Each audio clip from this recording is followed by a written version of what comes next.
There we go.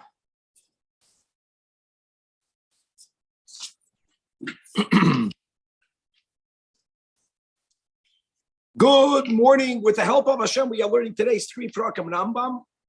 Hilchoi Sha'ar Avos Hatumos Prakim Gimel, Dalid, and Hey, starting with Perek Gimel. Now, we learned chapters 1 and 2 about Tumas Nevela. Now we're moving on a Seder. We're going to speak about the Tuma that sometimes is imparted from the carcass of a bird. The Torah differentiates between a oif tahar and an oif tameh.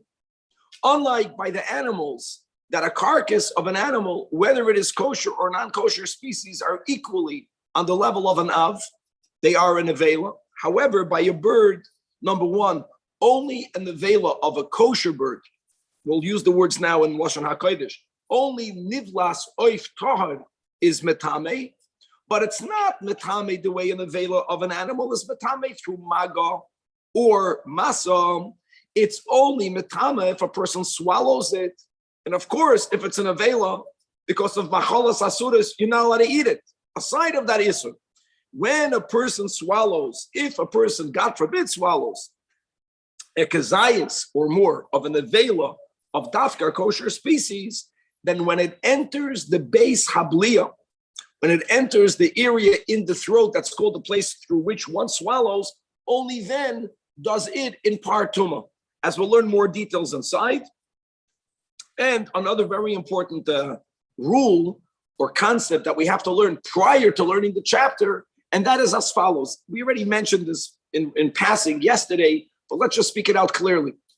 Even when an item doesn't have tumas nevela, if it's considered food halachically, not because it's kosher, if it's considered food, then it's shayich, it's possible for it to acquire tumas echalim. Obviously, if it became wet with one of the 7 liquids, if some other source of tuma had halachic contact with it, and if there's a kabetza amount or more of it, once it's tummy on the level of tumas echalim, it could impart tuma. There's a big difference. Tumas nevela is an av. It's tumas coming from itself.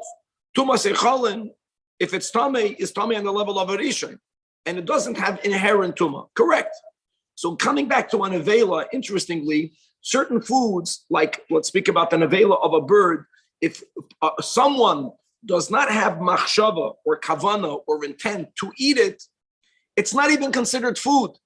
So either it will have tumas nevela because of the dinam of nevela, or it won't. But if someone is machashev to eat that nevela, even let's say if it's an nevela of an oif tameh, that halachically never can impart tumas nevela, it can be tameh like any other foods. That if someone decided to make it into food, to eat it, it's considered food. And now if it gets wet, if something tameh touches it, it acquires tumah b'chuli, and it could impart tumas echalim. Chavra Perek Shlishi has 16 halachas, and let us begin with halacha aleph, says the Rambam. Nivlas ha'oif hatohar, the carcass of an avela, but only of a kosher species, is metame in parts tumah min ha'torah. In other words, nivlas oif tameh does not have at all tumas nevela. And now mipi Shmuel lamdu shezeh shenam chol nefesh asher toichel nevela utreifa be'ezer chobager. Then if they eat it, then not only are they tameh, but the chibes begadav, that means that the clothings also become tameh. Therefore, they have to take it to the mikvah, and they themselves also need to go to the mikvah. Which the Rambam makes it clear. Obviously, eating it is also problematic because it's an avela and a treifa. Aside of that sin, aside of that violation, it will impart if you eat only from an oif tahar and avela tuma. The case that he tumasa, how? Let's go into more details. It does not impart tuma like nivlas. In other words, it does not impart tuma if you touch it, doesn't impart tuma if you carry it, doesn't even impart tuma when you put it in your mouth, only when it is betoich beis habliya. In other words, there's a place in the neck through which the food goes, the place through which you swallow, only when that or kazayas of it went there. As it says, and which is the area where your soul derives satisfaction because you ate it. Another detail about the toichal, that how much of it is the minimum, like the shear of eating, which is a kazayas. Furthermore, the Torah writes that in the scenario where you became tummy because you swallowed the kazayas amount, you and your begadim, the tama begadav,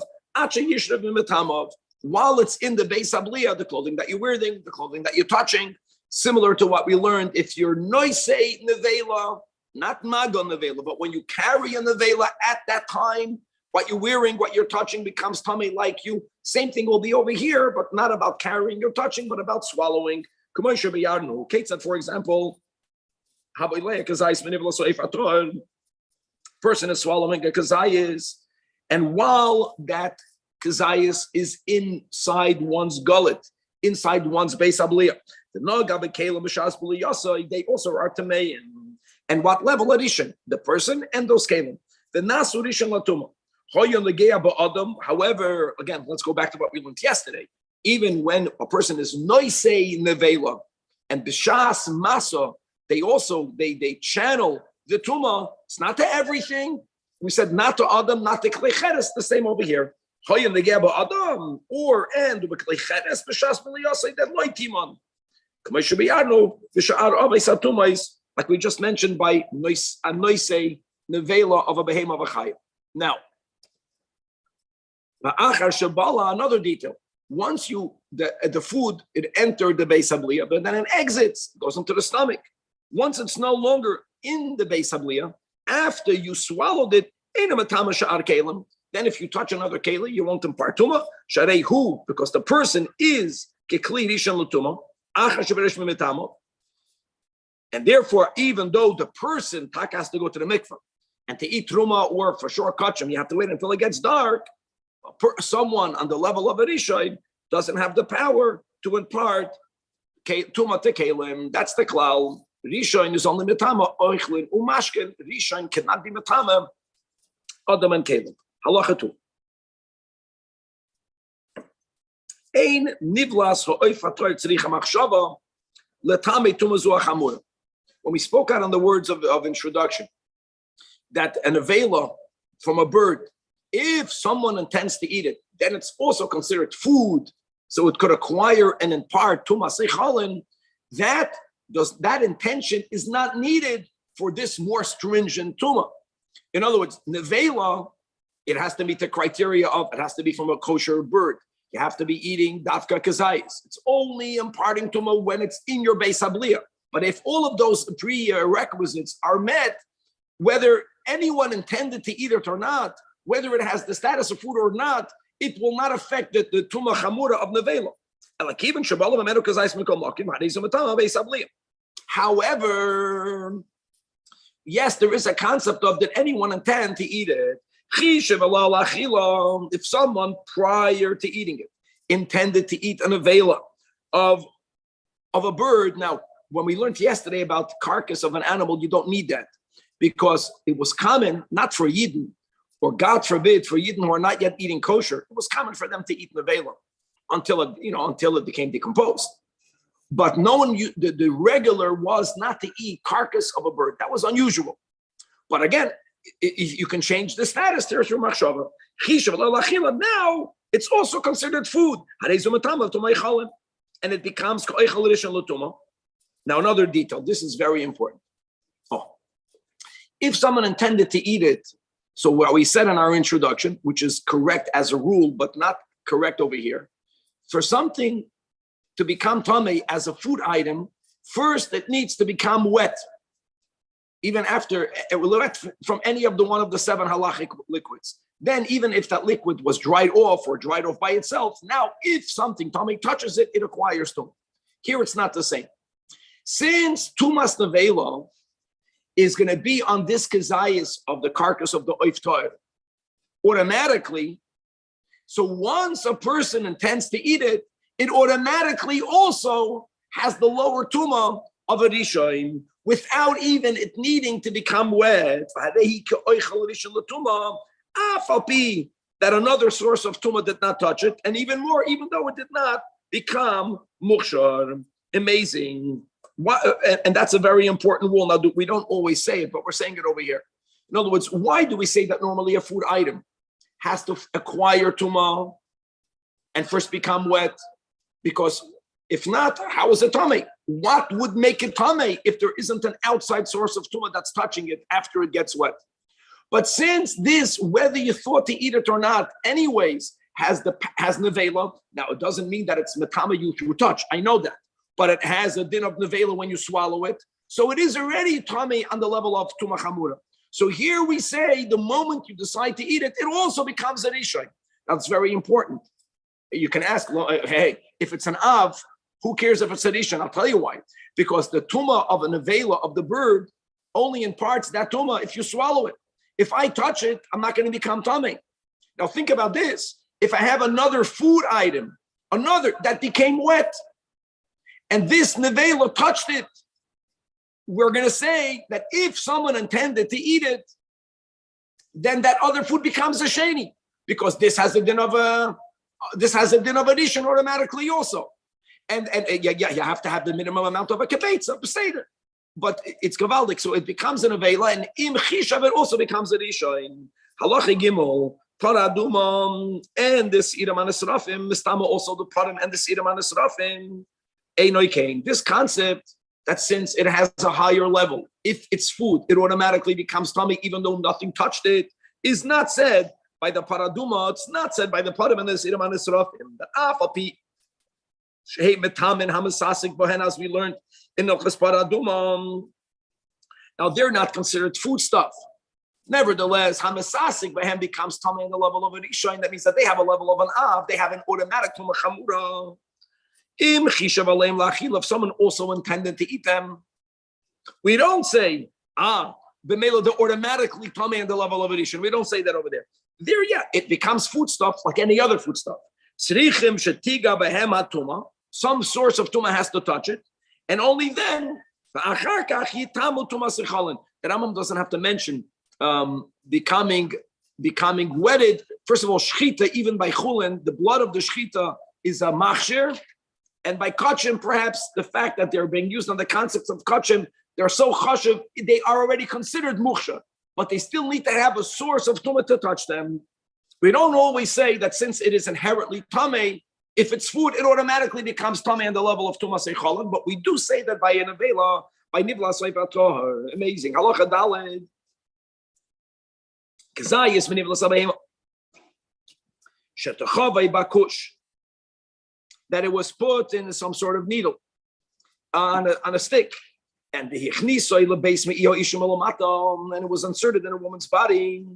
Or someone inserted it in someone's base abliyah. In other words, it did not touch that person, it only touched them and it was already inside the body. But where in the person did it touch? So now we're speaking not about a bird, we're speaking about an avail of an animal. How does it impart tumah? Through touch and through carrying. The Rambam holds, as we learned in the beginning of this sefer. And by the way, there's a machloikas about that between Abaye and Rava. Rambam is paskening that even though tumas, what we're going to call beis hasasadim, is not metama b'mago, that's for sure. The Rambam holds it's metama b'mas. Halacha hey, my friends, is also relevant to kashrus nowadays, even when people are not yet careful with tumantara. If a person took that amount of a kazayas or more of a nivla soiftar, you become tummy when you swallow it, and the person wrapped it in lettuce. They wrapped it in another food item and they swallowed it, which means that this food did not physically touch the insides of your beis abliyah because it was surrounded with something else. Even though it did not touch your throat, you become tummy, you and your garments. However, karachei basid, if you wrapped it with an item that's not food, but they would use then as some sort of tree bast, or today they would use a piece of plastic, anything that's not inherent food, and you swallowed it, you will not become tummy, even though it entered your body. but there was no hana'as beis geroinoi. And by the way, that's mamish nowadays, like when people take certain medicines. Let me word that. So to begin with, they're more hetatim. So, some people feel that even though there might be some ingredient that's not kosher, one of the things that people argue, and they're right, is that if it's in a capsule or if it's in something that's not food, it's not even called eating. But if they were to take that same medicine and they would wrap it in lettuce, even though the lettuce is kosher, food does not create a chatzitza for another food item. Non-food, yes, creates a chatzitza. Person swallows this kazayas or more of a kosher bird species, and after the person swallowed it, the person vomited it up prior to becoming digested. It does not impart tumah to the clothing that you put on prior to vomiting it, because it went back up through your beis abliya. Right, the person is tummy anyways. But as we mentioned, not the shas, the food is in the beis abliya. I cannot impart tumah to my clothing. So let's say a person ate that kazayas, they put on a psanuk piece of garment, and then they threw it up. That new clothing will become tumah. Beis hanefesh means the beis habliya. It only imparts tumah when it's going down, when you're swallowing it, and not if it's coming back up, not when you are vomiting it up. Halacha zayin, a person swallows the part of the intestines. Point is that this is a very long part of the bird. So what happens if some of it is in your beis habliya, some of it is still in your mouth? We don't say that if the sum total is a kazayas, you become tamei. We need for a full kazayas to be in your beis habliya. And if you don't have in the beis habliya kazayas, even though it's connected to that which is in your mouth, and altogether there is a kazayas, it's not enough, and you'll be taught as your begadim will be taught. Now, if you swallow the full limb of this nivlas oif tahar, that doesn't have a kazayas, einoi mistame. Furthermore, afilu not al tzipor, even if a person found this little tiny bird that's in a vela, and you ate up the ganze beria, you ate up the whole bird, only im yesh bar kazayas nitma, and if not, tahor. Unique. Halacha test. Kenafayim, the feathers, and bahanoitza. Now the Rambam in Perish HaMishnayos teaches, even though many times when you read the word noitza, maybe in modern Hebrew, it means feathers. No, kanafayim here means the feathers. When you pluck the feathers out of the wings of a bird, you're going to have thin, there's the bigger feathers. When you take them out, you see the smaller feathers. And after you take the smaller feathers, you're going to have some woolly hairs. That is what the Rambam is referring to here. It says that Rambam and Perish HaMishnayos with the word noitz. That's what the Mishnah means with the word nice. Because it's so soft. And umestamen tumasechalin. Again, if it became wet and some other source of tuma touched it, einon mitztarfin beniblas oifator likazayis. In other words, if a person ate a sum total of a kazayis, but it wasn't only of the meat, it was the basar and a little bit of the snoitza. With it, you have a kazayis. No, we don't combine it. It's not called meat. But other parts of the bird, right near the flesh, like the beak, like the nails, yes, harei mitztarfin kabasar and umitztarfin lekazayis. The rashi agapayim, the tips of the wings, the rashi hazon of the tip of the tail, the bones, even the soft bones, no, are not meat. Einon mitztarfin to the kazayis. Halacha yud ha'oichel minim v'seifator. And what did he eat? He ate from the very soft bones, or from the sinews, or min hashlo shel beitzim. In other words, the underdeveloped eggs. While it is in the mother's body, it's called the shlal shel beitzim, or from the blood of the bird. Or, now we're starting, we learned about this yesterday, someone cut off a kazayas of the basar of the bird while the bird was still alive.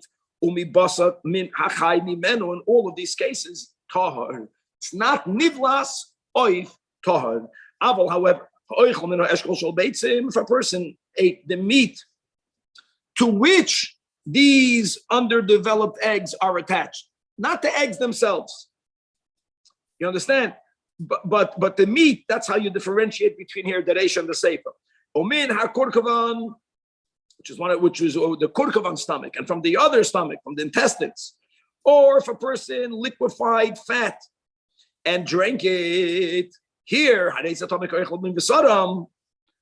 the question is not about whether fat is meat. That we also learned yesterday, that we differentiate between a chay and a behemoth. Here, the fat is meat. The point of you made it into liquid is another chiddush.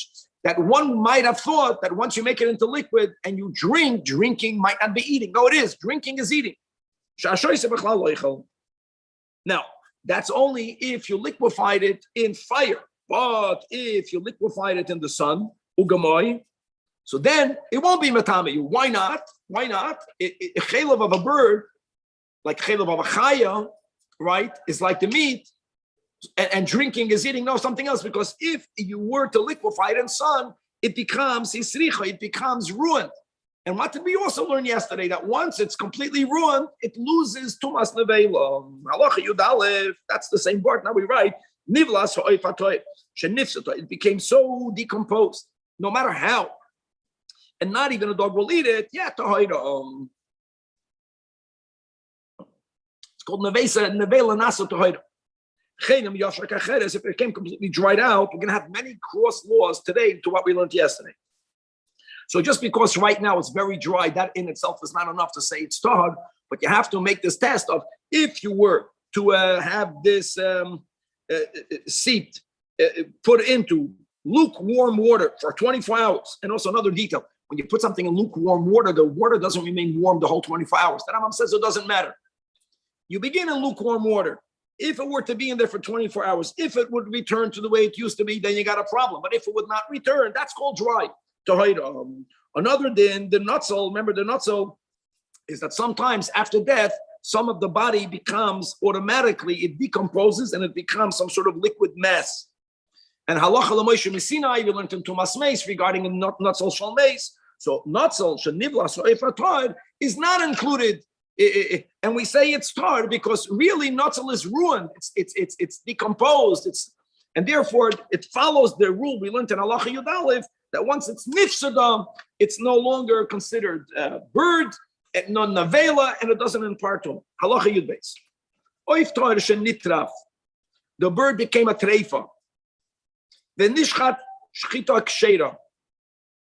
Just like we learned yesterday by an animal, here also, even though the shchita was ineffective to be mated, that bird to be eaten because it's a treifa, but yes, shchitase mitahartoi for tumas nevela. And that's even if chulin was slaughtered in Azara. So there's so many issues here. Shchita is mitayred. However, in nimlak, but if you did the act of malika, and the Rambam is going to specify in a moment what are we talking about. We're talking about non-kachim, even if malika was done on the Azara. Malika is not called shchita. And therefore, if it's a treifa, a malika is mitahartoi. It comes like this. The act of shechita is effective to remove tumas nevela, whether it was done the way it should have been done outside the Beis Hamikdash, or even if it was, God forbid, done b'fnip. Another chiddush. For kachim, my friends, if someone does shechita in the Beis Hamikdash on a bird of kachim, their shechita was ineffective vis-a-vis the avoida. Melika needed to be done. Doesn't matter. Shechita always has the power to remove tumas nevela. Harei zator. However, like chulin bifnim, or if you were malak kachim bachutz, then it did not remove tumas nevela. Halacha Yud Gimel, hamoy kachim bifnim. Now the final step. What about malika to kachim? If that word is ru'uyin lekarben, in other words, then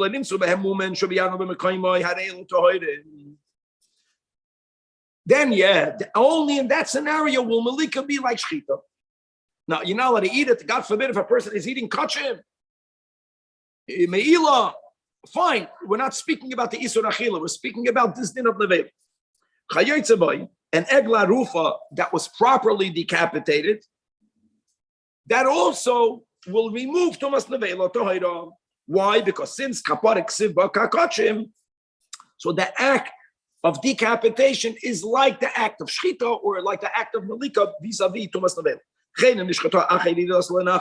Or if you did not do the decapitation, you wrongfully shechted it, but you shechted it at the right time, after the animal was taken down to the nachal.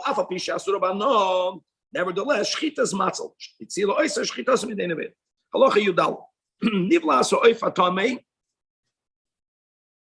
Tohoira. Like we mentioned, interestingly, we do differentiate between a kosher and a non-kosher species. The ain of a tama beisabliya. But someone intended to eat that nevela of a non-kosher bird. Here, it doesn't automatically become tamei because it's not inherently tamei with nevela. So you need the steps of v'huchshara, and it would become wet. Now, which they are, if they become tamei, they are tamei on the level of a rishon. And if you have a kabetza amount, they can impart tuma to food and drink. Kinofayim. Right, the thin feathers and these woolly hairs that we just said what noitza means over here, and have a din of basar, and therefore, if you intended to eat it, that's the word, and they became a mukhshar, then they can acquire, and if you have the right amount, they can impart to masrichal. Allah as well.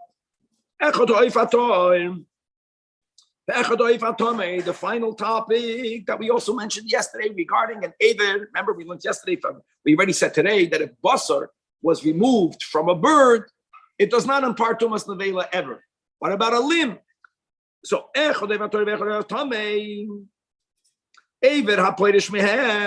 full limb, even though the way we defined an aver means etzem, basar, and gidim are tahar. Ve'ein boy to maklal, not like by an animal.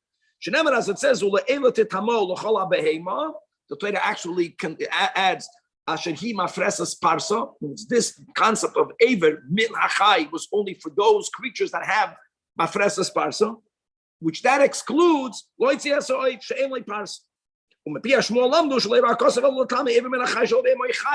chiddush is that if you remove a limb from a behemoth chaya, it does have tumah, as we learned yesterday, but not from an oif. And the final halacha in this chapter, halacha tezayin, even min hameis min ha'oif. Hadeyu can nivlas oif sheperish mimenu. And then im hoisen nivlas oif tahar. Only then is it metama tu machamur bebeis abliya. Only when you have the kazayas that Rambam already told you that if you eat a whole bird, nivlas oif tahar. If it doesn't have a kazayas, you won't be tummy. And also, automatically, as we learned in this chapter, not like the Paraman Asrafim, not like the Sedaman Asrafim, it doesn't even need the action. That's the chiddush. This aver min hameis. So then, only if Chishav Olav, and then Behuchshar. Another din. Because that's the rule that Rambam reminds us when it comes to all Tumah Sechalin, that when is food powerful enough to impart Tumah, you need to have the amount of a kibetza or more, as we will explain. So what did we learn? Just to say that we learned the dinim of nevela of a behemoth of a chaya, 2 chapters. Today's first chapter, Perek Gimel, was about birds. Now we're going to move on to shiratzim. Actually, the Rambam in the Kaiseres of Sha'ar Avos HaTumais, what are the 3 mitzvahs? He said, Nevela, that Rambam wrote. Number 2, the Din Tumas Sheretz, that's going to be this chapter.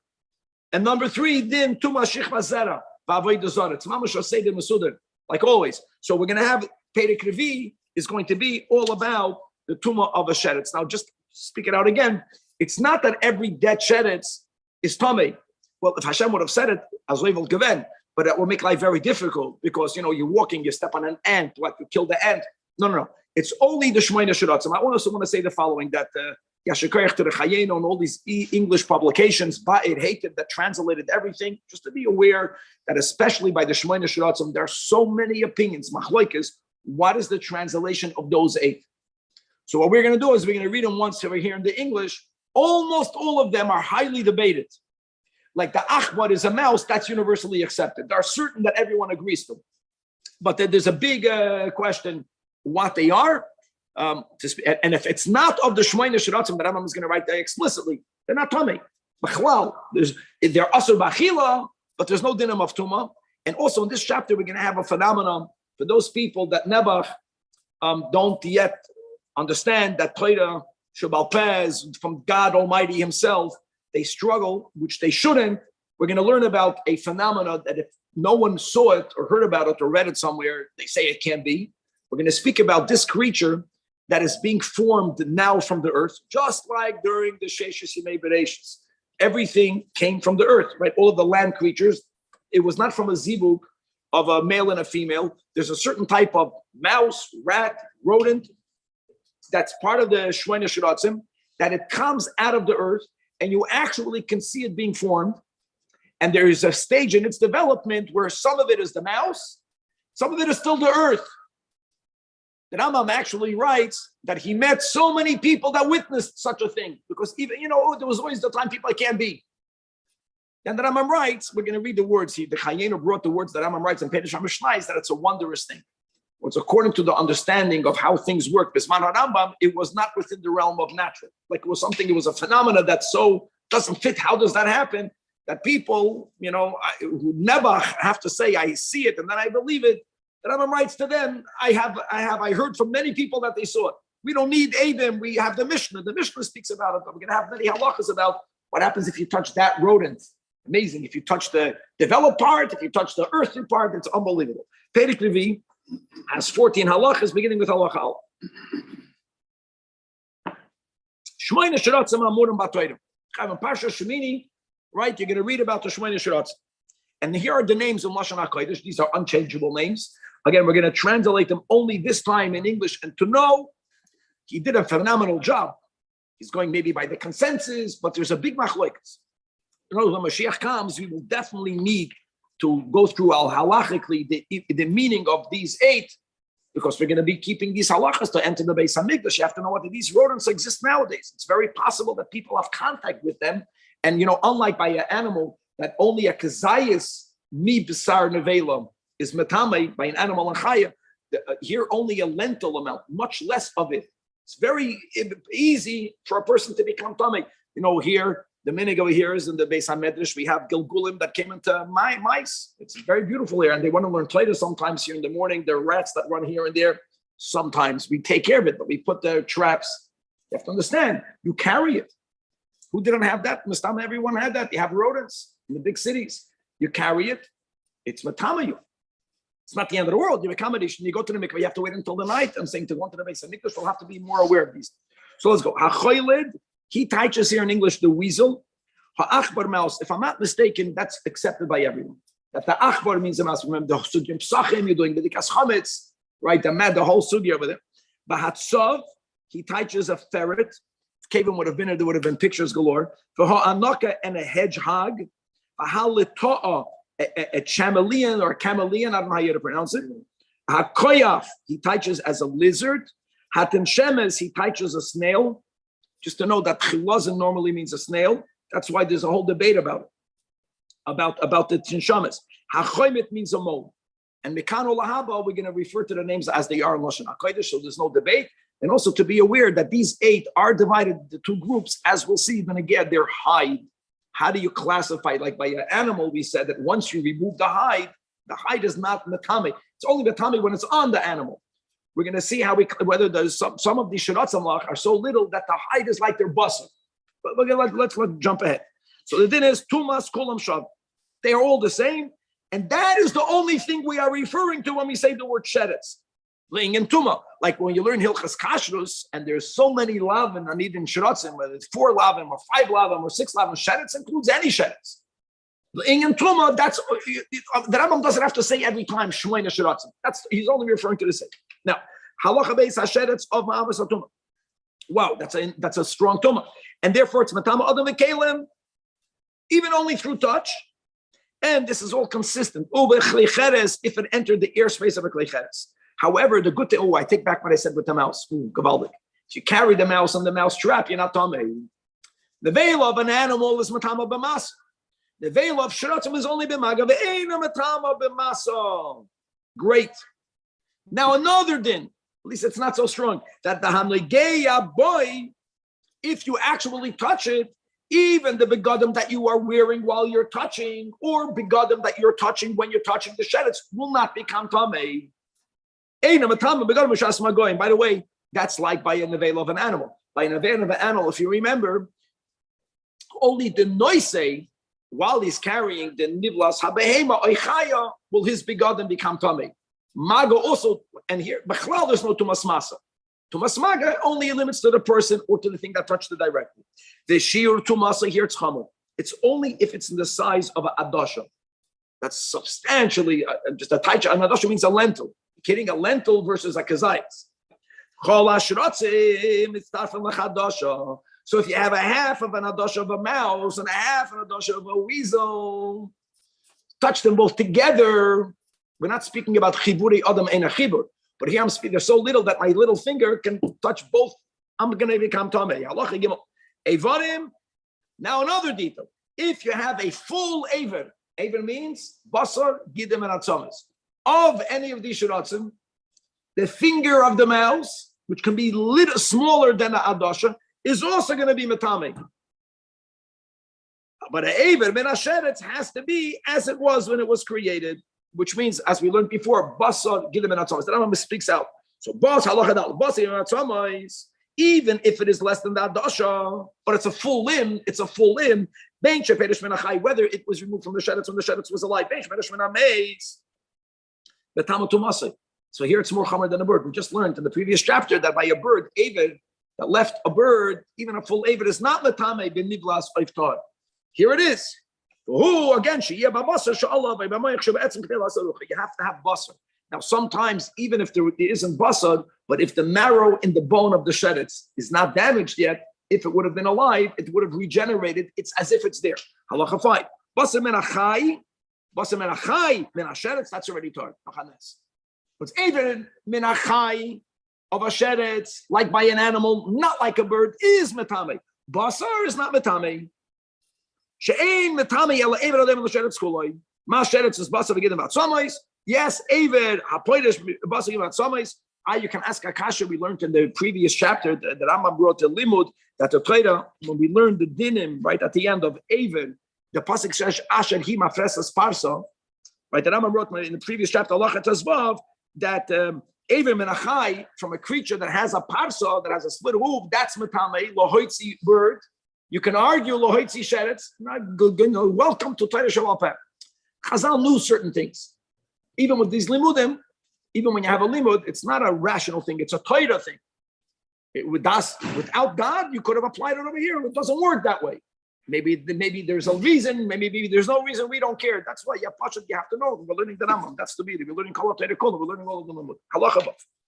Now, what about limbs that naturally don't have a bone? We had all of this, my friends, by the animal. So if you have a kidney, speak about the kidney of a mouse. Forget about a mouse. What's the smallest of the shmoina? I don't know. Maybe the mole. You have some of them types them to be a salamander. Some of them it can refer to these little mamish chayalach, shiratzamlach, or the liver or the tongue. Afal that they are considered an avid, and they don't regenerate themselves, which is significant when it comes, like we learned, the hair, the nails. If you remember, of a person, the teeth. Sometimes if an item regenerates itself, it lessens its tuma. So these don't. Nevertheless, they're only like basar. And therefore, if they were removed from the sheretz while the sheretz was alive, they have to hide it. Halacha zayin, let's go to dam sheretz. Chiddush. Kibisarai. You know what that means, my friends? How much of the dam hasheretz that's dead from a dead sheretz is matame? Only the amount of adosha is metame. That's the meaning. And not only that, if it is connected to the basar, it's if after the sheretz died, you cut off a piece of meat and you squeezed out the blood. Together you have like a adosha. Half of adosha, it's not started. But if it's still in it, then it combines. It's the bones of a sheretz and the gidov and the tziparnav are tohoidim. What about the hide? That's the big question. And here, like we mentioned, we are machalek the shmoyne shiratzim into two categories. So if you're speaking about the hide, just the lashon hakodesh of the number 1 chayled, number 2 the achbar, number 2 the number 3 the tzav, number 4 the tinshames, there we say it's tahar. No, it's considered a chashuv hide. Let's go to the achbar. You can get it. A mouse is a creature enough that the hide is hide. It's not the flesh. And therefore, and even if you were not ma'abed it yet, if you only have a piece of a hide of a mouse, you're not going to become tummy. But the hide of the number one anaka, number two of the koyach, number three of the haluta'ah, and number four of the chaymed, they are kipsarim. And therefore they impart tuma even only in the amount of the adash, even if they're already skinned, only the hide. However, but if you made it into leather, or people trampled on it the time necessary to make it into leather, then it started. And here again, like we learned by an animal, the kamahu, you know what's amazing? That Rambam wrote the shit of arba milan by the hide of an animal, which means that you would think maybe that to be ma'amid, the hide of a sheretzel, you don't need that amount of time. No, standard. Halachates. Same kulis. Everything we learned before, we're going to learn of it. What about a kulis? What's the issue with the kulis? The kulis is a bone. We already established that the bone by itself is not latame. The bone has in it marrow. So here's the same part, that if the marrow inside the bone of the sheretz is healthy still, had this sheretzel been left alive, then it would have regenerated the flesh around it. That has a din of an avid. If the flesh in there is shaking around, even though there is a adash amount, but you can't touch it. Not the same thing. Kulis hasheretz hanegeh batar. It's filled with mayach. Doesn't matter. You're not touching the mayach. That's only if the mayach is mekashkesh, which means she'ena mamash like by the notes. If the mayach is not mekashkesh, so then we say that it's as if there's a meat around it. But if the marrow is the way it was when it was alive, and therefore there is enough mayach, the bone is big enough that if the animal would have been demeated, the meat would have grown back. That's the way Hashem made us, that if there's proper marrow in the bone has the koyach to grow the flesh above it, then hanegeh batame kechol ivarim sheyesh behem k'dei lahalas harucha, because it has a din of an aver of a sheretz. And by the way, that I'm already pasking that even an aver menachai, right? That was the chiddush over here. Is metame. Basar menachai is not metame. How amazing! All right, now weiten. Another din, even if this kulis has the marrow that's being the kashkesh in it, but if there's the smallest hole in it, now hanegeh abba. Even if you don't touch the marrow in it, but since you are able to touch the meat in it, you become mamish like neveli, you become tummy. Halacha yud. Everything. What are you talking about? He touches something. If I touch it, he's going to wonder if he's going to shake it. No. If the bone has marrow that's healthy in it, if I touch that bone, how's he going to know? I don't know. How will I even know that I'm touching it? Just know this dinner. Maybe many people. What's the practicality of knowing if there's marrow inside? If it doesn't have marrow, if it has marrow inside and it's not mekashkesh, then if you touch the one, you become tummy. What do you mean? How do you pick it up, you touched it already. If it's not mekashkesh, your tummy, pick it up and shake it. What do you mean? Halacha yud. My mushal of a mousetrap is not a good mushal, because since it's not matama b'masa, today everyone has mouse traps. But then, how did they catch the mouse? They chop the mouse. And when you chop the mouse, like you stepped on it, it's dead. If it's dead, you're in your tummy. Go to the mikvah. Today people worry about the mikvah's not clean. Then, really not clean. People touch shiratzim. Halacha yud. The mikvahs today are so clean, which is amazing. We had a beautiful meeting yesterday with Mikvah Meir. It's amazing. They built a mikvah Meir. Big thank you to Rab Shalom Ber. Imamish, we're building a copy of that, as far as not the size of, but there's so many details that if you didn't do it, you don't know. And to make sure that the mikvah stays clean, it's unbelievable. And it doesn't smell. If you go in there, it's unbelievable. This pratim of how you make the floor and how you make the top, everything, every prat. Kalacha yud. Beitzas hasheretz hamiru kemes. So here we go. The egg of a sheretz. Now, guys, from the shiratzim, I forgot dalpeh, but I know that some of them, I forgot which ones. Some of them give birth to living creatures, from the shiratzim, like by lahavdil, by a human. Some of them give birth to eggs. Now, what happens if the embryo in the egg is developed enough that you can see its form, and they died? Is it matame through the shell? That's the question. Beitzas hasheretz hamirukemes. Even if it reached a stage of development, the shell is a chaytzet, toira. But mamash, like the coolest bone, if nikva kol shehu, then no, then I get about tamei. So, like we mentioned in the intro, we don't need to have rayas. Loira ino ain't a raya that it doesn't exist. We're seeing it in the Mishnah, and here the Rambam is putting it in halacha. And just to read, I want to read for the people that are suffering with this. I'll look in the bottom of 6. The Rambam, he's writing, is quoting Chulin, Perek, Ches. This is not the Masechta. This is just the Mishnah. This is a Perek Ches, Mishnah 6. And in Perek HaMishnayis, the Rambam explains that there are mice that come into being from the earth. No yichud zun. He states that many people have told him they witnessed such a phenomenon. The Rambam writes, he personally maintains that the existence of such an animal is a wondrous matter for which there is no explanation. The halacha is speaking about an instance where a person touched the carcass of such a mouse that died when it was in the process of it coming into being. I mean, some of it is still earth, it's dead, and some of it now, sometimes it's still alive. Let's go back inside halacha yudal. So if you touch the basar part, you're tamei, if it has the size of a adasha. If you touch the adama part of it, you can't say that, come on, this would have become the mouse. No, it doesn't look like it's formed. Now, the image alpanikoli means you have to push and witness it.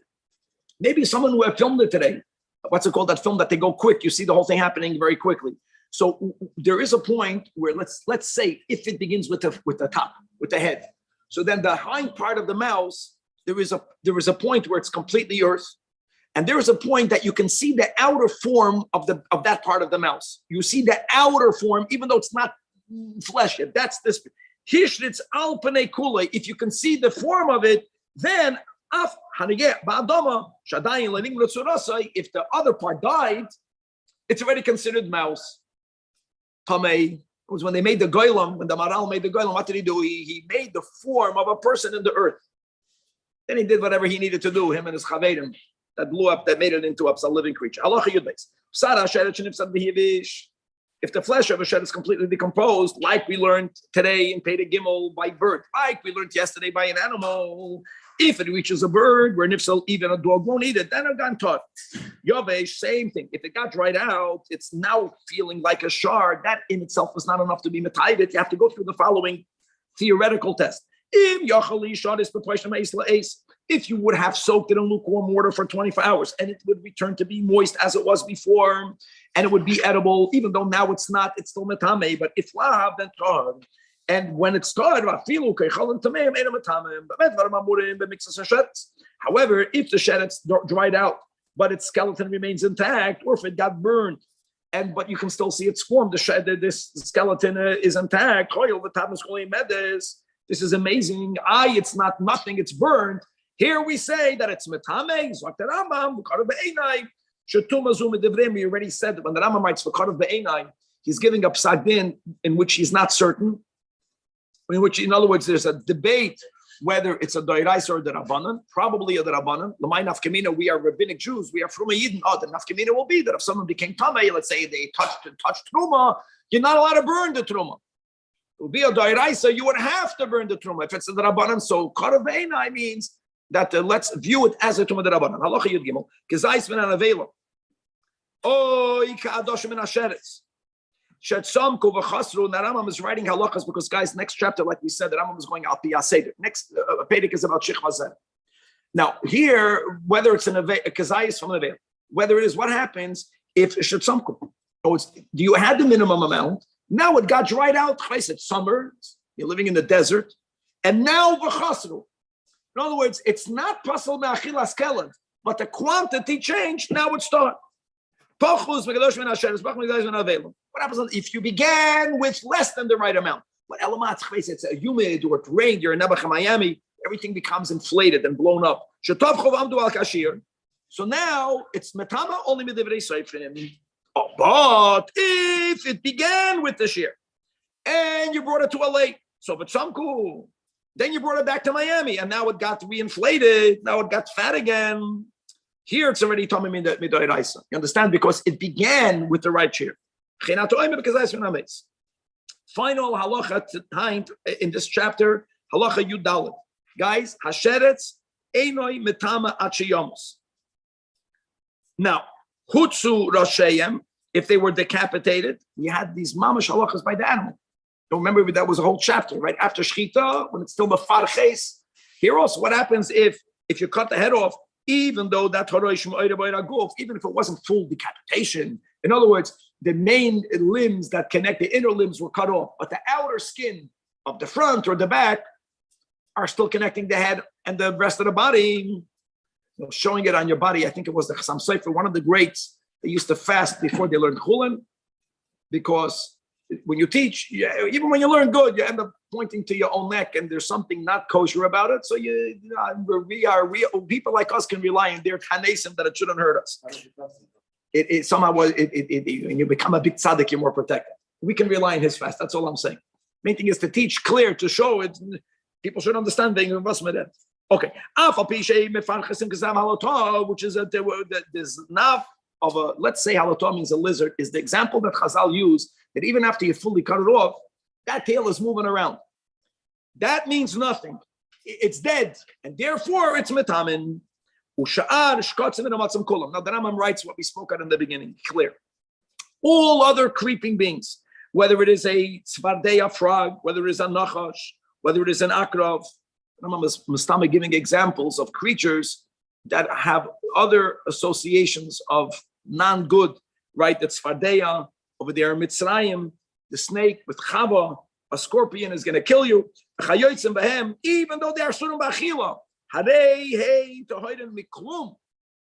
And va'afilu ke'oicholen temeyam einam. Te'ein locha b'chol shiratzim. Masha metama b'moisai. Only the shmeinas aminim hamefeirashim b'toiram. Now, Yidden paid a K. Now here's beautiful, huh? In other words, they don't even have Tumas Eicholin. They don't even have the din. Not only don't they have Tumas Nevela, which is Tumah Chamura, they don't have a Tumah of Eicholin. That means if something tummy touched it and it became Moshe, it's nothing. Now, paid a K is moving on to Shich Vazera. So guys, there's two things over here, both by a man and by a woman, which is good to have clear. When a man has a seminal emission, he becomes tummy. The zera, he becomes tummy on the level of Rishon, which means it's called Tumas Erev. He has to go to the mikvah. If he wants to eat Truma, and for sure Kachim, he has to wait until night. Right? For Tfilas Ezra, you don't have to wait anything. Even people during the time of the Takana, now people that the Hasidim, you go to the mikvah and you're good. You can daven and learn right away. The zera itself is also an av, and if there is, we'll see, halachic contact, anyone who touches it becomes a Rishon. Now, what's amazing is when it comes to a woman, so just like we learned that if a person, God forbid, is boyal nida, even b'shoigik, boinus, he becomes tamei like her, right? He's matama mishkav moishav. Let's go the other way around. When a man has a relation with a woman, the woman becomes tamei at 2 points. Number one, just like the man who has a relation with a woman, when a man has a seminal emission, it's not about contact. He becomes tummy. When she was with him, she becomes tummy. Even though, like him, Rishon, all Rishon, even though Tumas, Beis HaSasarim, Maga doesn't mean anything. Another din, that if and when that Zera leaves her body, if it's still halachically called Zera, it will be Matama her again on a level of a Rishon. Just like by a man. The fact that there was a Hitzah Zera, he becomes tummy. And then, if that touches him, which is normally what happens, he also will become tummy. Every time, just like in the other way around, that if a woman is a nida, he becomes like her. He becomes an av, and he's matama mishkav v'moishav. We said that is already not like her. The mishkav v'moishav by the man, boyal nida is only on the level of Rishon, but it's matama all the 10 mattresses. She becomes tummy like him. It's good to remember that. That's the spade. She becomes tummy, but for that, going to the mikvah would have been enough. Problem with the woman is that unlike by a man, the zera left. If he doesn't have contact, he's good. Since the zera remains in her body and it can trickle out, so within a certain period of time, that was the 3 days that we needed to be separated. Now we pass in the whole 5 days prior to the 7 days today. They'll just need this because of that. The Rambam is very lenient compared to how we practice it.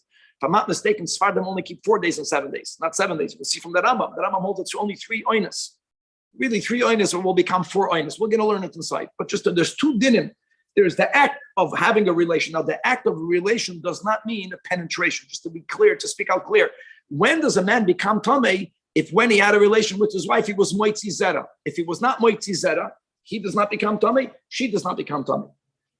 But it's not because zera touched them. That is called relation, both tameim. And then zera's matama, him or her, when it's out in the world, and there's touch. Okay. Perek Hamish. Perek Hamish has 19 halachas. God willing, we'll have time to finish. Halacha al. Shichva zera is me'avais hatuma. The semen itself, the zera itself, and therefore, if it's av, not only is it metama by oichlin or mashkin, metama adam v'kelim b'maga v'kleicheres ba'avir, and shichva zera, yes, like a sheretz, not like a nevela of an animal. Ein matama b'masa, which is great because, like we mentioned, if it's inside a woman's body and she's walking around with it, that I'm already paskin l'chumra that tumas beis hasasorim is not matama b'maga, but that Rambam holds it's matama b'masa. Advantage is if the zera does not leave the woman's body, she will not become tamei because it's not matama b'masa.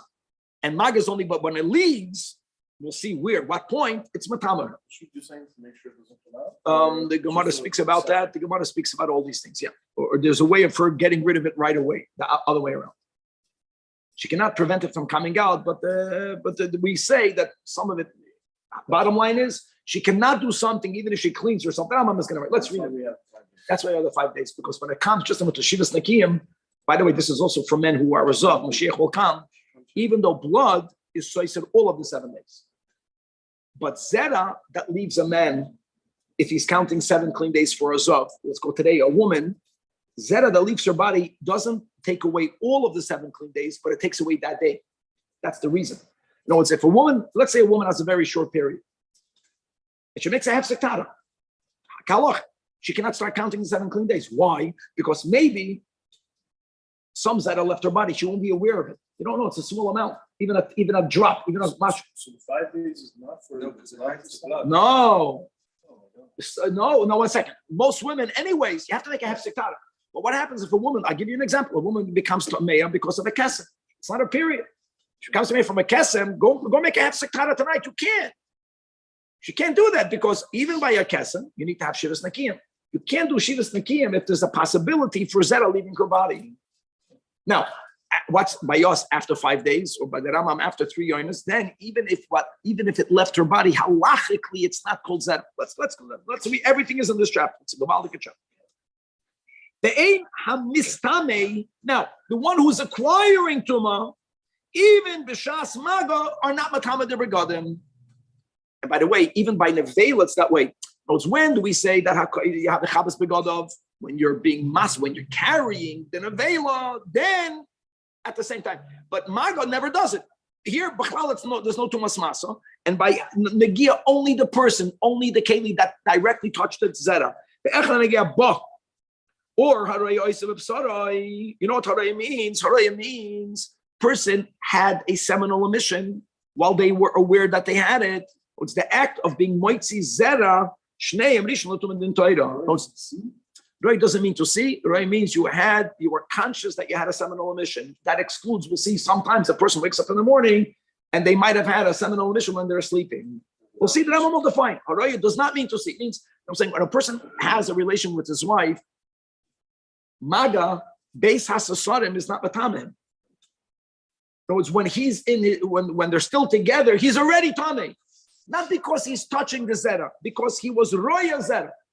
It's 2 different dinim. You have a seminal emission, you become tummy, and then if you touch it, you also become tummy. Kama shiura, if it's noigeya, it has to be at least kadosh, which by the way is very little. It's a little drop. But if you had a seminal emission, not even that amount. Not even that amount. Now the Rambam will define David for you. What is roya? And for me, for everyone. What's roya? What does roya mean? Right? Again, roya does not mean you saw. It means you had a conscious seminal emission. So we're going to define it. And v'yachtem pi'amo. The word yachtem means to seal. The word sealing means that there is enough zera in the opening of the person's male organ. That opening is filled with zera. That's called roya. It's very sweet. It's less than Adash. And it also says, again, the word hechtim doesn't mean that it's sealed from a chasima. It means it filled. It's the same concept. Some people, maybe even today for medicinal reasons, they would put in the male organ, they would put in a thin reed. I think there's a procedure that they do that today. It's very uncomfortable, I'm sure. I think people never have to do that if they have cancer or something like that. So anyways, if Zera left that case, if it came in that location, means before it left, it just came into the opening, you become tummy. It's not about touch. If it would have been about touch, then it didn't touch you. It's about roya. You had the seminal emission. Oh, the Rambam is going to write that. That's what I also meant. You are aware of it. That's very good. The echad, it doesn't matter what stimulated the person. Or was an oinus. You're tamei. Now, another detail. You have to have the age of 9 years and 1 day. Number 3, if there was a reddish tint in the shikha zera, and we don't say, well, maybe there was some zera and some blood. If it's reddish, if it's not, the white has to be white, and it has to be nimshech. Nimshech means it has to be of a sticky consistency. Now, for what you said, Rabbi Yaakov, any shikha zera, she'ein gufei shel adam margish ba, a person did not feel that they had it when they had it. Eino mitrama. That's the big rule. In that umbrella, that would also include that if someone had a seminal emission below kishui, below taiva, even though what left the body was that white sticky substance, eino mitrama mishum shikha zera. Gavaldi. Seminal emission at night. We're going to get to that moment. Wait. Listen, nekra behadgasha. Now, nekra means that the zera, when it leaves wherever it's coming from in the body, it's something that a man can feel, and then it leaves the body. So it left its source, and then it left the body. Nekra behadgasha, which means there was kishur. Yes, Tomei. Halacha, hey, let's go. Now let's go into details. You have to touch clear to understand. If a person thought about sexual matters, and number 1, number 2, in the person's dream, they were mishamish demita, that marital relations. And when they wake up, all these steps, they find the sari means their male organ is cham, is warm, not pikishri, but warm, these 3 steps. Listen to this. Even though the guy is not finding any drop of zera, he's tamei. You only become tummy when you're roya or when you touch it. You had a seminal emission. You're just not finding it. Kiven shehirgish. If you had that sensation of having a married relation, even in your dream, kfar ro'a bahargasha. Ra means in olam hazan, not only in your chalm. And that's why your psari is cham. Eloma, why can't you find it? Because maybe you had a little amount of seminal emission. Means it got absorbed in your flesh, or it got absorbed in your undergarments, and that's why you're not finding lachluchias. But chevre, that's all of the 3 requisites have to be met. But if he did, even if a person had hirurim, but or shematz b'saricham, but he did not have hirur, that means even if this guy was mishamish mitasim b'chaloim, if he did not have hirurim, if he doesn't find the zera tahar, right? Halacha vav hamatal mayim, a person urinates. But mayim chalukim oy achurim, and the urine is slippery. It's not the way urine normally is, or it's murky. So I guess if it lechatchila left the body that way, tahar. But if this chalukin achurim substance was seen during, not in the beginning, then because now we assume that the guy was urinating. And in the urine, some zera got stuck. No,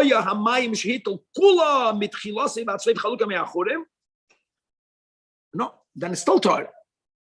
But if the whole thing was mamish zera, then tamei. Because the pshat is that, like, since that I'm already paskin in halacha daled, that if nekra bahar gasha Yaakov, it doesn't have to leave bahar gasha. We say that's what happened here. When had gasha, maybe the guy was with his wife 2 nights ago. I don't know. Got stuck somewhere and it's going out. Next. Now, if there's thick drops, but it's not levanim dinim shachim, that's not zera tar. Halacha zayin. Let's move. Bal keri shetavo. Another thing that can happen, and this is very important. We learned a few days ago. Forgot we have to remember. Yeah, in the beginning of Mishkav Moshe, when we spoke about the not in the beginning in Allah in Perek Daled, when we learned about the arba nashim dayan shatan the zakena. How do you define the zakena? We're going to have now a din of youth, not how you define an older woman. How do you define a young man? And an interesting and new definition. How do you define the young? So let's go. If a person is a balkari, he went to the mikvah, but prior to the mikvah, he did not urinate. You know what the problem is? If he's not a young man, when he urinates, he became tummy again. No, he's a balkari. So the rule is that unless you're very young, not all the zera leaves right away. And the problem is that when it leaves later, that's part of haraya. Haraya is achayachtan piyam. It's a very small amount.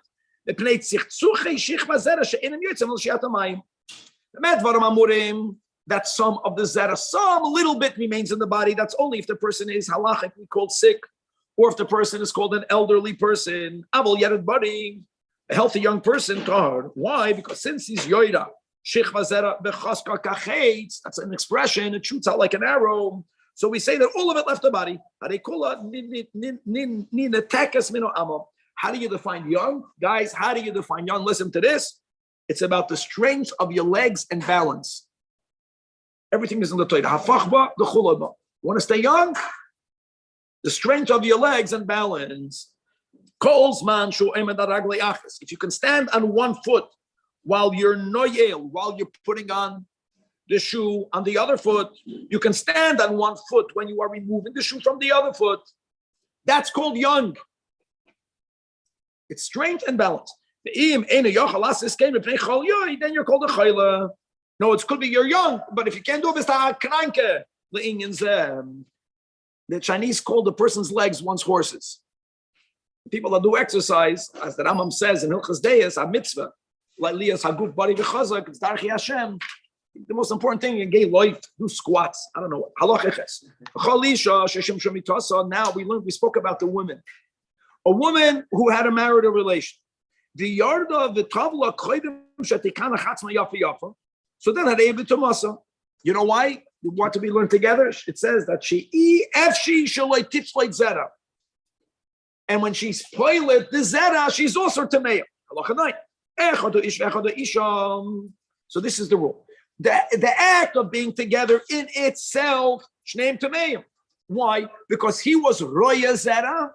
Not that he saw it physically, but as the halacha defines it, and she was with him. Ushneim risha netuma din toira.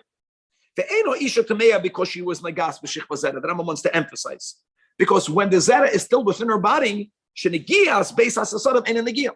And let me add another detail. The Rambam began this chapter by telling you that the shich zera is not matama b'masa, even though the Rambam paskins that masa beis hasasadim is matame. So what's not shayach here?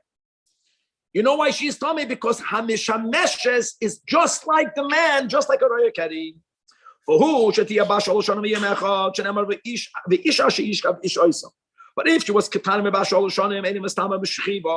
but even though she's not that age, she's still subject to becoming tummy if she touched it. That's like anything else. Even a Keli is tummy. But that's only in Nagab Bachutz. And not based nigia space as a son is not a nigia. That act itself is tohira. But again, if that zera leaves her body and it touches her, then she becomes tamei. How do you define be'ilah? Not the act of penetration, but the act of being moitzi zera. He and she are tahor. Interesting. Why doesn't the Rambam say Afapisha Nigmar? Gemar, maybe not by Gemar B? I don't know. I don't know. Until there is a seminal emission. Now,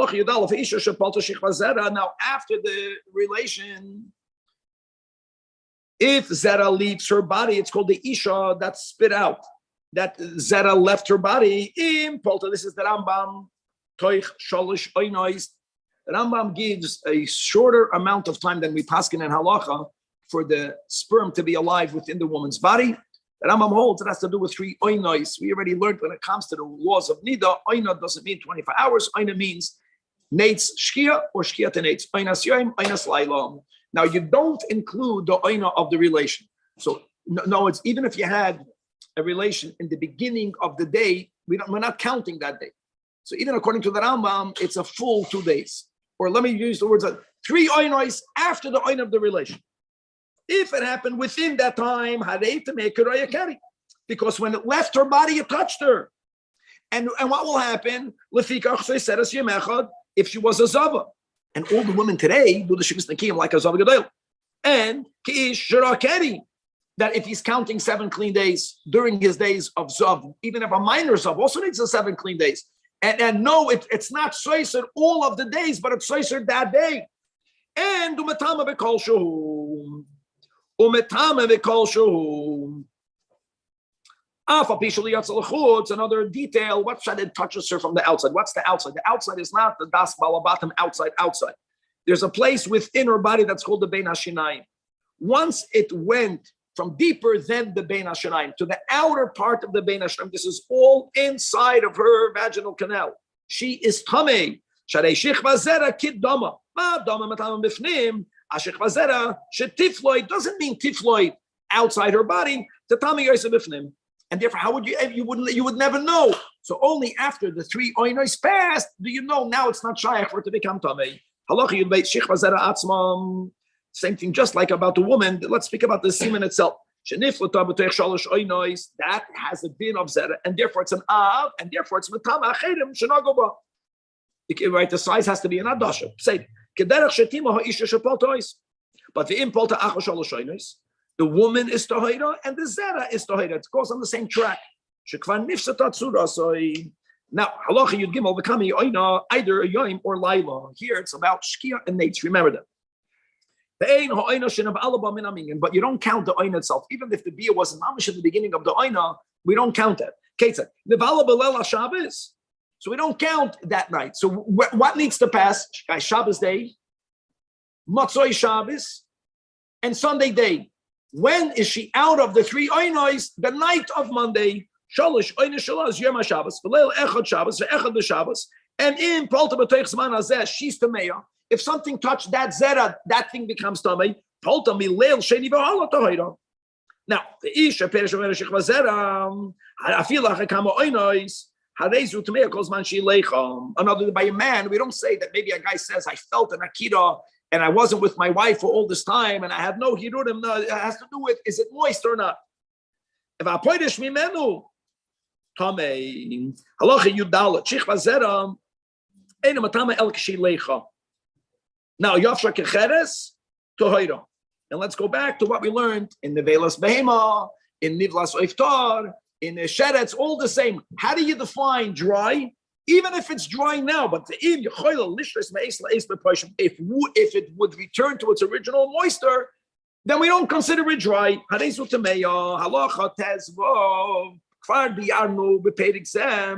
That the roya keri having a seminal emission, and the woman sheshachad ish oisa, when there was a shichva zera, that in itself makes him and her Tameya, and anyone who touches a shichva zera, Tameya min ha'toira. V'chein ha'isha shapalta b'teich shalosh oina is also this in Zayin. If someone later touches that zera, she is Tameya min ha'toira, like a roya keri. So everything that we learned in the Reisha of Allah Tezvav is min ha'toira. But let's go back to the dream. Abol shar hamurim b'peirik zeshem Tameya, like the case of Mahared with all the other pratim. Or if a person was matal mayim and during the beginning was urine and then later it became different, and yet that I'm on paskin tummy, that's it's only midrabanan. Now it's another important thing. But like goes to the truma. here, whenever we speak about a Tumah D'Rabbanan, it's not only to know that you don't burn the Truma, it's more than that, that it only affects Truma.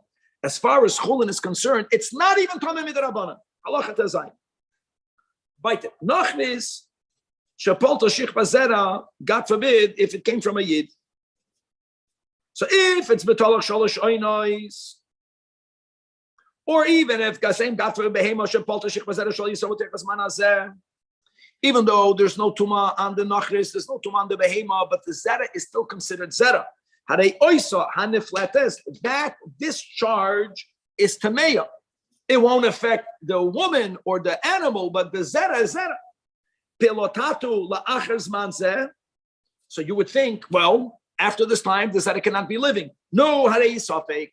Remember that Gemara? What did the Gemara say? Keep that since Goyim eat shkatzim and amasim, chavil gufayu. That's the lashon of Chazal. Chavil gufayu means that it weakens their body, and therefore they're not able to, so to say, destroy the Zera. So there's a suffix, because maybe since they don't eat kosher food,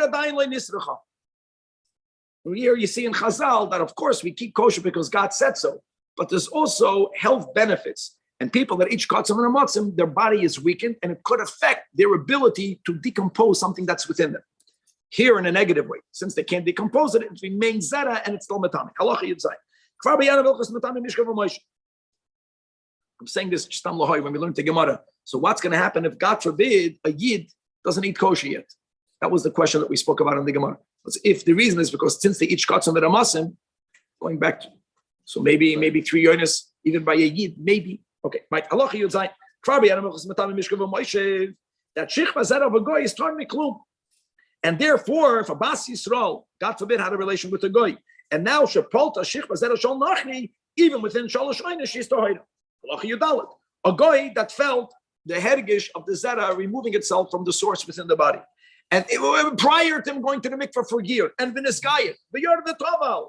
And after the Giyur, the also man Shichva Zera Shikis B'achashet Taval. So this is a boy delay. If it goes after the Akira, he was still a Goy, it's not going to be Matama him. The Zera won't be Matama anything else. Maybe not. So then Rambam leaves it with a doubt. And the final halacha in this chapter, which is the final halacha we're learning today together, the Shloisha Purakim halacha Yutes, Gedoyla, Sheshach Avoisha Kotem, that had the minimum age of Tisha Shanim, or, I'm sorry, that had a relation with a Kotem lower than 9 years, or a Nachri or a Behema. So before that, Rambam spoke about the status of the Zera. Now we're going to speak about the other din that we learned, that having a relation with a man in itself makes the woman Tameya if there was a Eitzah Zera. Because the Torah says the Isha Asher Yishkav Ish Oisam, which means Asher Yishkav Ish Mi Yisrael Kamay Shari Arno Gevaldi.